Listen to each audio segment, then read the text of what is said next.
Hey guys, welcome to another out of spec testing video. You join me with this, which is actually a plug-in hybrid with 1 mile of EPA rated range. And in this video, we're actually going to drive it in electric mode to see just how far the Mercedes-AMG GT63 SE Performance, yes, that's actually the name, can go on a single charge.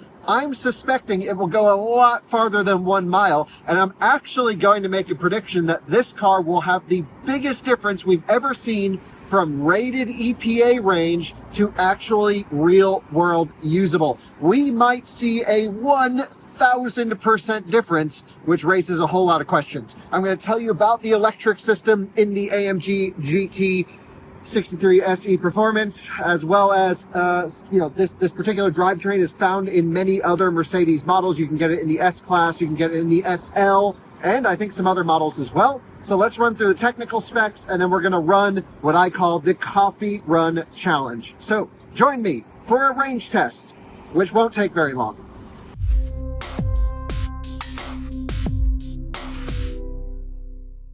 You guys join me around the back end of the AMG GT63 SE Performance. I keep saying it that way because it's such a silly, long name. We got to do something to make this video long. Anyway, this is the rear-mounted charging port. Comment below if you like this port or if you think it's dumb to have it back here. Mercedes says this is where their customers want to have a charging port.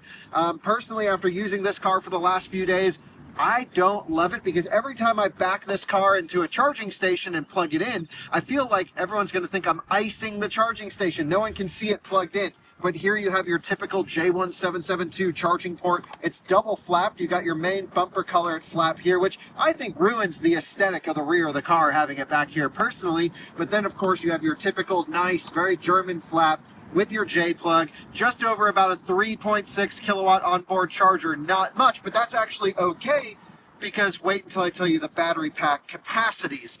This thing is about 6 kilowatt hours gross, about 4.8 kilowatt hours usable, and of that, you can't even use all 4.8 kilowatt hours of the battery pack. However, it is impressive that they were able to get a 1 mile EPA range rating out of 4.8 kilowatt hours. So let me explain how this whole system works, and then I think we're still not going to understand why they got 1 mile of range. Under the hood of this car, we have the slowest gas struts I've ever seen, but this is what we're not working on with this video. However, this is a 4-liter twin-turbo V8. This is the heart and soul of this particular car, and it was handcrafted by someone named Dennis. So thank you, Dennis, for making this engine with your own bare hands. This engine has 2 electric motors that work in conjunction with it. There is an electric motor on the output shaft of the combustion engine pre-transmission, which means that electric motor actually shifts, and changes RPM based on the gear speed. And then in the rear of the AMG GT, and again, this is consistent for pretty much all Mercedes-Benz plug-in hybrid performance models, very similar to the C63 model as well. Come on back here. On the rear axle of the car, there is a 150 kilowatt electric motor with a 2-speed transmission. So that front motor that's on the output shaft of the combustion engine is really only ever used to charge the high voltage battery and for a little bit of an extra punch just to get the, basically on the end of the crankcase spun up. And then the rear electric motor is mostly what's going to be working. When you drive this car in electric mode, which is the whole point of the coffee run challenge, we're only going to be using the rear drive with the 2-speed axle. Now, I thought it was super interesting that Mercedes decided to go with a 2-speed axle here, and I believe the entire rear drive unit is done by a supplier, American Axle. We've seen them at shows on this channel and actually featured this exact drive unit on the show. But of course, the tuning and implementation is what's all done by Mercedes. The way it works is up to about 78 miles an hour. That's about 12,000 RPM for the rear motor. The car stays in first gear. So pretty much all of this test, which is a low-speed city plug-in hybrid range test, this is going to stay in first gear. It reaches max RPM, 78 miles an hour. That's as fast as you can go in electric mode. If you need to go faster, it will then switch into second gear. You can't be in electric mode at that point.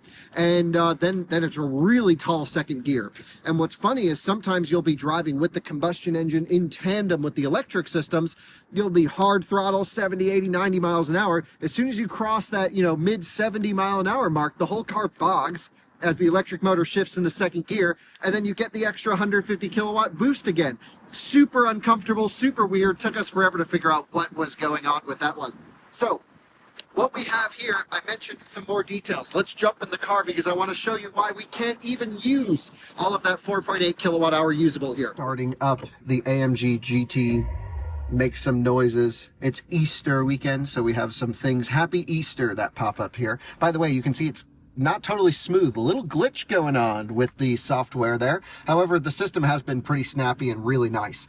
If I can draw your attention over to the main screen here, we have some things to show you. First of all, we have our rev counter, which we will not be using. Here inside the rev counter, we've got a bunch of nerd data. So, couple things to walk you through that I'll be looking at here. You have your rev counter for the combustion engine, of course, revs to 7,000 RPM, maybe even a tidge above. We have our high voltage battery capacity bar on the bottom, and then we have our output power and regen. Of course, everything on the left is pretty traditional speedometer, and of course our fuel tank, which we are down to about a quarter of a tank. Driving this in the canyons, man, do you really burn fuel quickly. Bunch of different gauges. There's really no particular EV gauge because this car is not really intended to be driven as an electric car. However, I do think it's a plug-in hybrid that offers the capability, which means we need to show how this all works. So I can actually take my little electric dial here, or I should say drive mode dial, and choose out of all these different modes, EL, which is electric mode. In all of the different modes, I can hit this as well and dial up and down my off-throttle regen. And in this case, it says recuperative deceleration is temporarily reduced because we are at 100% state of charge, which I will demonstrate to you right here. Wasn't I just telling you how snappy the software was and now it's all glitching out? Let's see. Performance, 98% state of charge. While we're sitting here, so we can charge it back up to 100, we'll put it in race mode, and that will rapid charge the battery pack up. Now, there's so many cool nerd gauges in here that I just have to show you guys while we're out driving because it's absolutely insane the amount of data and temperatures and everything you can get. But what we're going to do is I'm going to walk you through the coffee run challenge test while this charges up to 100% before we leave, and then we will go and do the run. The plug-in hybrid coffee run challenge essentially means, can you get to the coffee shop and back home using pure electric power alone? Now, again, the intended purpose of a drivetrain system like this is to make the electric system an additive force on top of that 4-liter twin-turbo combustion engine. And it's really meant to, enhance performance. However, because you've got, almost 5 kilowatt hours of usable energy capacity in this car, you can drive in electric mode, and because you have a 150 kilowatt electric motor, that's pretty fast. That's what, 200 horsepower or so, which is plenty to bomb around town, especially where we are right now in Los Angeles. Just to bomb stoplight to stoplight, you really don't need much more. What really shocked me was that 1 mile of EPA range, so we are going to go and see how far it goes. One last point that I really have to commend Mercedes on here for this implementation is when you're in electric mode, it has a plunger. Some of you real nerd viewers will know what I'm talking about, but essentially, with many plug-in hybrid electric vehicles, when you lock them in electric mode, they retain the full accelerator pedal travel length. So you basically have 0 to 100%, at floored is being electric power. So that means when you're floored, it doesn't really go that fast. Most plug-in hybrids have pretty weak motors. Then the only way, if you're in an emergency or need to merge on the on-ramp to get more power, is to depress the kick-down switch, which then fires up the combustion engine at full maximum load. And to me, there's nothing more abusive you can do to a car than to do a cold start at wide open throttle, especially in an emergency situation when it's cold outside. As an example, it could really be detrimental to the car's health and longevity.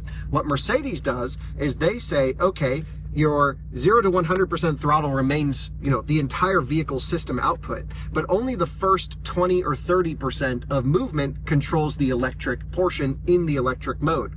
And what they have is a false floor that pops up out of the bottom that you can basically go to wide open throttle in electric mode and rest your foot there. And it feels super, feels like a kickdown switch. But if you need more, if you need to kick on the combustion engine, which with 150 kilowatt power output is very rare, you're kicking on the combustion engine just for the additive little bit of power, not at wide open throttle. And with a combined system power of around 830 horsepower, man, would this thing just absolutely rocket. So I love the implementation. Porsche did this. They kind of invented it with the 918 Spyder and then implemented it in the rest of the plug-in hybrid lineup. They got rid of it in 2024 and Mercedes introduced it. So Mercedes is top dog when it comes to AMG, plug-in hybrid tuning. I should also mention we have a charging menu here. We are now up to 100% state of charge. Yes, the combustion engine can completely fully charge the high voltage battery. So with all of that said, let's get the climate control set and let's go run the coffee run challenge, which is essentially a loop style test in the area to see if you can make it from your house to the coffee shop in electric mode and how far you can actually go. Many plug-in hybrids have super weak electric systems. This is not one of them. I'm sure this is going to pass with flying colors. Yeah, the range isn't going to be great, but it's really only 4 or 5 kilowatt hours. I think it's going to be more than acceptable and way more than I was expecting coming into driving this car.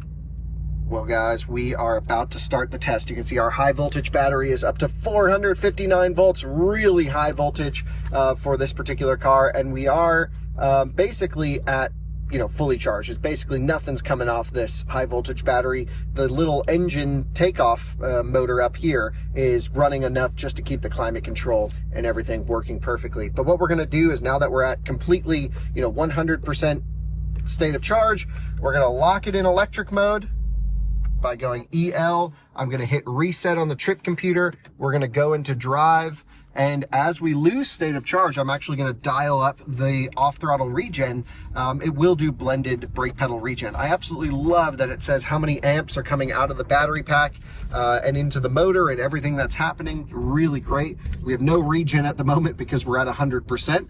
Let's go see how far we can go on a charge, and then I will tell you about some more system limitations. Coming out of a pretty steep bump, I've got a hotkey on the steering wheel programmed for the front nose lift. So as we've cleared that obstacle, I can then lower the car back down and we are good to go. So the idea for the coffee run challenge is to run, urban traffic, nothing more than 45 miles an hour. That's our maximum speed that we run, because this is really to simulate the very close to home situations where you leave the house fully charged, you drive to the office, you drive to the grocery store, you drive to the coffee shop in this case, and then you go back home and you don't have to do a cold start on the combustion engine, you don't have to burn fuel, and most of your urban driving can be electric, which I think is a real enticing byproduct of a system like this, which is designed to enhance performance. So I love that this car offers electric driving. I love that it does it so quickly. We always do pretty much one full throttle in electric mode acceleration in these videos,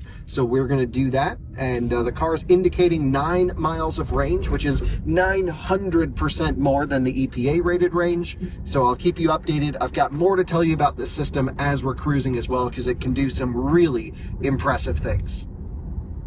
Will you join us out cruising along as we've just crossed the 75% mark? And again, I'm trying to find a mix of low speed urban traffic with then some freer flowing roads, and we've had a nice mix, as I always try to find for these tests.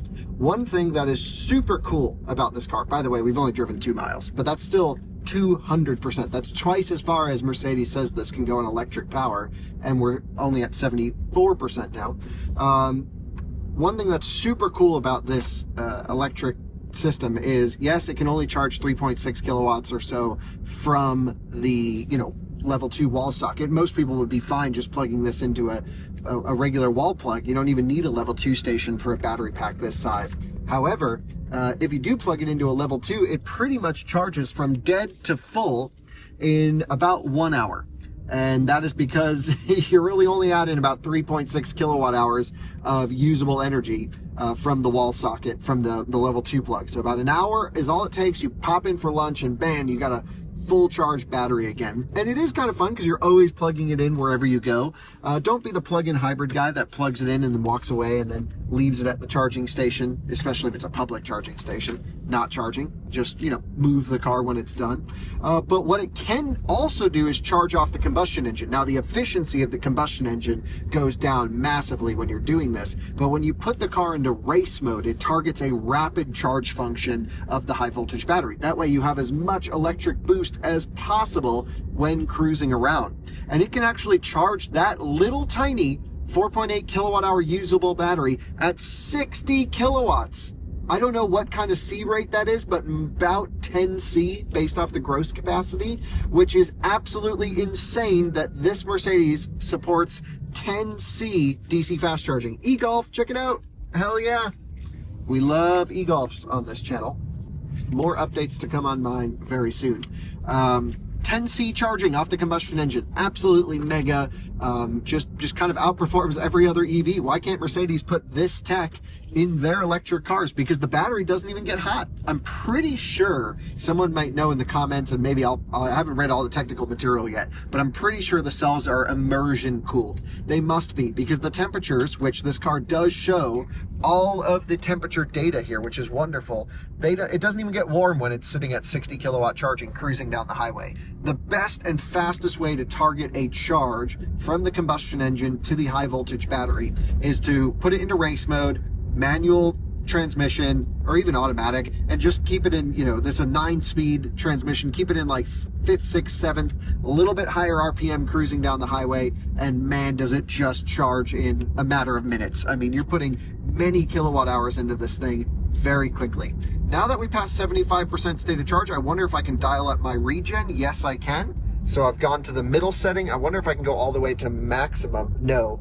So I'm guessing once we cross 50%, then it will let me go to the maximum level of recuperation. So there's off, low, medium, high. Right now, when we cross the 75% barrier, I can get the medium recuperation. It is still a blended brake pedal, so every time I slow down, regardless of this setting, it is going to recapture as much energy as possible, which is wonderful for this hilly terrain we're on here in California. I would like to find some flatter roads, so I'm going to target more of a city vibe and some more faster urban cruising for the second half of this test. So let's go find some more open roads. I'll check in with you guys in like literally 30 seconds when we cross 50% state of charge, and we are currently at 67. Guys, one of the cool things about having this juicy 150 kilowatt electric motor is, you know, we came down into the valley, we've got to climb our way back up. I'm only using 10-15% throttle to climb this literal steep grade coming up right here. It's nothing for this system. And most plug-in hybrids probably at low speed could do it, but if you're pulling out into a situation like this and you see a Volvo XC60 coming forward and you've got to juice it to get up to speed, well, you have so much extra power on tap in this particular car, which is wonderful. Speed bump. Surprisingly smooth suspension in comfort mode also. Since we're on the topic of that juicy motor, let's just do a quick wide open throttle in electric mode. So I'm going to go right to the plunger on the accelerator pedal. I think you guys will be impressed. Look at this. Damn, boogies, absolutely gets right up to speed like that. You don't actually need much more. This is equivalent to a Volkswagen ID4 at wide open throttle, a first generation ID4, not with the new motor. And that's like a full electric car. So a lot of times when you get a plug-in hybrid, you get this really crappy EV motor. I keep talking about it, but I just love that this is literally a full equivalent powertrain in terms of power output to a battery electric vehicle from an acceleration standpoint. So call me pretty excited about that. Now join us at 50% state of charge, just a minute after the last film. You know we're in California because RS6 Avant, sick. Just awesome to see twin turbo 4-liter V8s driving around here. Except they're not in electric mode because that car offers a very simple powertrain. When we crossed 57% state of charge, this car offered also another 4-liter twin turbo V8 is that Lamborghini Urus right back over here behind us, if you want to show the viewers. Pretty sick. At 57% state of charge, we were able to get into maximum strongest recuperation. And a lot of people will probably buy this car and just never plug it in because, you know, it totally functions fine. It's just a standard system, and you can just leave it in high regen all the time. Now, I still think the pedal tuning isn't great. It doesn't do one pedal driving like their full combustion cars or full electric cars do. I wish Mercedes would implement that. Volvo, with the sort of e-axle on the rear of their vehicles, they offer one pedal driving in their combustion plug-in hybrid cars to be very similar to their EVs. I think that's great. Mercedes should implement that here with this one, I think. We've driven 4 miles now at 50% state of charge, and this is where the next bit gets interesting. If you can come on over and bring the camera to show this gauge cluster here, there is a yellow tick right there on the gauge cluster. And that little yellow tick targets the minimum allowable state of charge usage from the high voltage battery pack in electric mode, which means you can't drain this car to 0, even though I'm telling it I want to drive electric. When we get to, that's a Mansory Urus, wow, but with base wheels. Not the move, by the way. None of that is the move. Oh my gosh, and I'm really sorry to do this. Look behind us really quick, if you don't mind. A Polestar 1, that's the second one we've seen this trip. Absolutely crazy. It's coming up alongside of us right here. So you guys know I have one of those. That's actually the longest range plug-in hybrid EV right here. And so here we have the longest range, and we have, and we've got, so Polestar 1 and this one, both, that one can do about 70, 80 miles. I still have never run a coffee run challenge in mine, but I really should. Super rare car. Love that we see it here. And, you know, both sort of GT plug-in hybrids. And this is the shortest range you can get. So this is the whole spectrum of plug-in hybrids. Absolutely love that we've run into this car on the road. But what's going to happen is when we reach 25% state of charge, we are essentially going to run out of high voltage battery pack to use for electric driving, and then switch on the combustion engine, and then that bottom 25% of battery capacity is really just used for the hybrid nature. You can actually continue driving it in comfort mode in electric, which is what we're going to do. But if I go too hard on the throttle at that point, it will fire up the combustion engine, and that is when we end the test, when the combustion engine fires up. So let's see how it goes. Just absolutely insane that we saw a Polestar 1, second one of this trip. Never happened to me before. That is so cool. And yeah, just riveting here on Out of Spec testing. Here at 37% state of charge, we are now down to 1 mile of indicated range remaining on the Guessometer. And we've actually traveled 6 miles already, and we're deep into 6 miles. So that is a over 600% improvement and deviation from the EPA rated test. Now, I don't know how they came up with the efficiency rating for this on the EPA test, but I just thought there was no way this thing could only do 1 mile with a 4 kilowatt hour or 4.8 kilowatt hour usable battery pack. Now, that usable number does include that bottom 25% of the battery, which is pretty much inaccessible unless you're under super, super light throttle. And as you burn through that bottom 25%, the engine willingness to turn on becomes more and more, which means you have to start giving it less and less before it kicks on. I think the lowest I've gotten it to go is about 16% or 15% state of charge, somewhere around there, before it's just like, no, I'm running the combustion engine and charging that thing back up to 25%. Ultimately, this is a performance car. The AMG models here are built for maximum performance, so they want to keep that bottom 25% in there for any wide open throttle runs or big hits. I'd be really curious to see what happens to this car on the Autobahn, cruising at hard throttle for a long time. I will say here in the canyons, in the mountains of Colorado, in California, we've been really hard on this car, and the energy in the battery pack has not drained away from us completely yet. It's been more than adequate from an EV standpoint. I can't imagine anyone's going to be harder on this thing than we have from canyon ripping. Watch our full review of this on my personal channel called Kyle Connor, just my name, and you'll be able to see what the heck we're talking about there. So we are now down to 0 miles predicted after traveling 7 miles on the odometer. But again, we're still at 29% state of charge, so some driving left to go. We're about 0.9 miles away from our starting location. This is quite a hilly area. We want to cancel out all elevation so that we're being fair to the car and fair to our testing procedures. So we're going to try to get it as close as possible to the start location before the combustion engine fires. 25% state of charge. We have just hit it there, and so far I don't have any warnings coming up. There we go. Electric drive program currently unavailable. So what it's done is it's put the car into comfort mode. We are at 7.2 miles, 7.3 miles, somewhere around there. 2.3 miles per kilowatt hour so far, but we're still running electric. And what we're going to do is try to be extremely gentle on the accelerator pedal. Even just coming here to the stoplight, we've regened up to 26% state of charge. By the way, for those nerds out there who are wondering our battery pack voltage, we've sagged from 460 volts full down to 401. It is really just using a very small portion of that battery pack. It seems to have huge buffers top and bottom. Best I can tell, around 22% of the entire battery pack's gross capacity is gone to buffer, and I'm guessing it's mostly on the bottom end, because when you get up to top being around 460 volts, I can't imagine they would go much higher than that on a system like that. So we're still cruising along just fine as we make our way back to starting elevation. We are a little bit higher there, and driving electric, you know, of course, going downhill is helping as well. We're using, I don't know, somewhere around, 20 amps at 400 volts to move the car on this hill. We do have very wide 315 millimeter or 305 millimeter Michelin Pilot Sport S5s in the rear. It's a staggered setup, of course, and so that's a lot of rolling resistance. But the efficiency of 2.3 miles per kilowatt hour for something like this that's not geared for efficiency isn't bad. Now the question is, can I maintain electric mode going up this hill? So far, yes, and I'm just watching the gauge work its way up. While we're only using a small capacity of that rear motor's output, it is going to want to turn on the combustion engine pretty soon. So let's see how this all goes and plays out. We are getting down on state of charge. Going to make a quick right-hander here as we make our way back to our start location.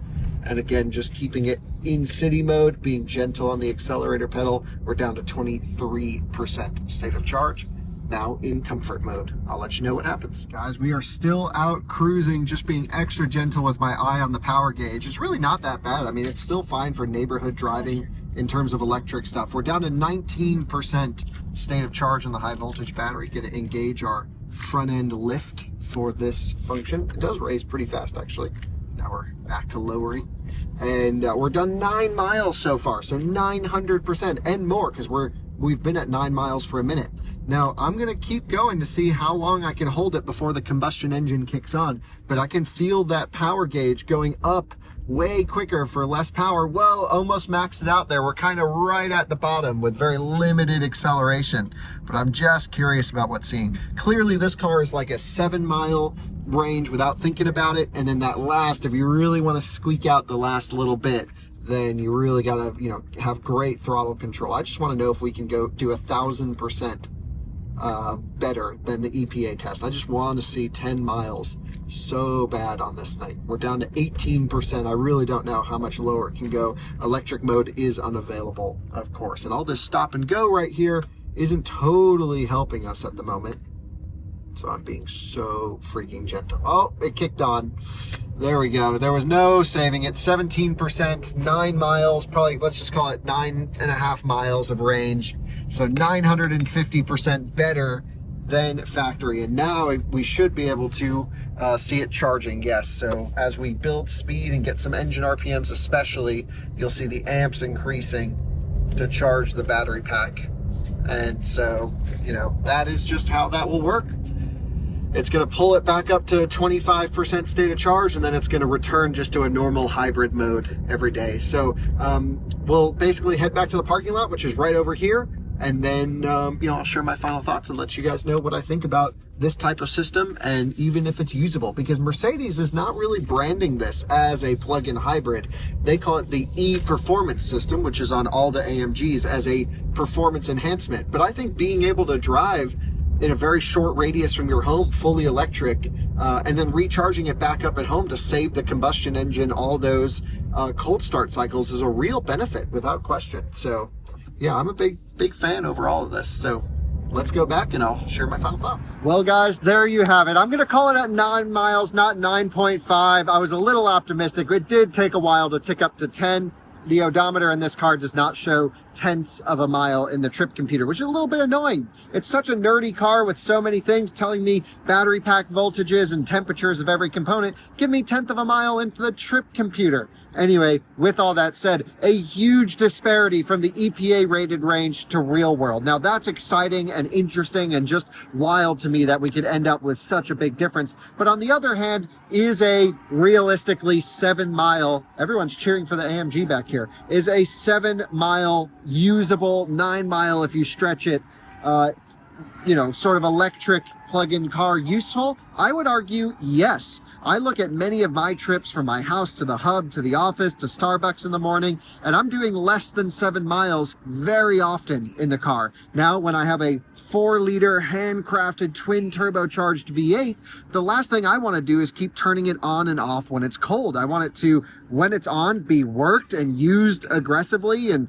be driven as intended. But then when I'm just petering around town, I don't want to have localized emissions. And of course, all those cold start cycles on it can be rough on the engine. So it is possible that you can extend the entire longevity of the drivetrain system this way and still get a nice benefit of having a quiet and comfortable electric daily driver. Now, this e-performance system, like I mentioned, is the same system in all of the different AMG models. It will be different for each car. Each car has different aero. Each car has different tires. And so it definitely will run it again in the future. Maybe if we get I'm interested in the C63 pairing this system with the 4-cylinder. I heard it's not great.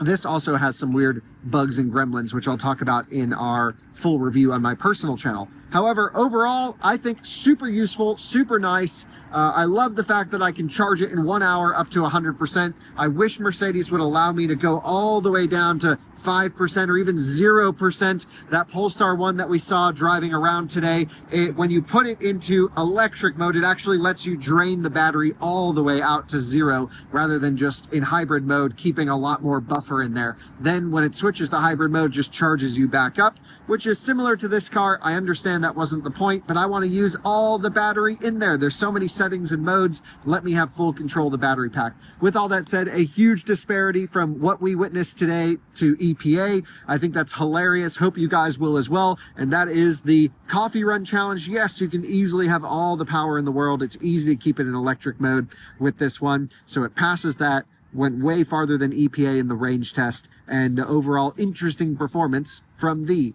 Mercedes-AMG GT63 SE Performance. Yes, long name, but that's the video. Thanks for watching. See you in another one again soon. Bye-bye.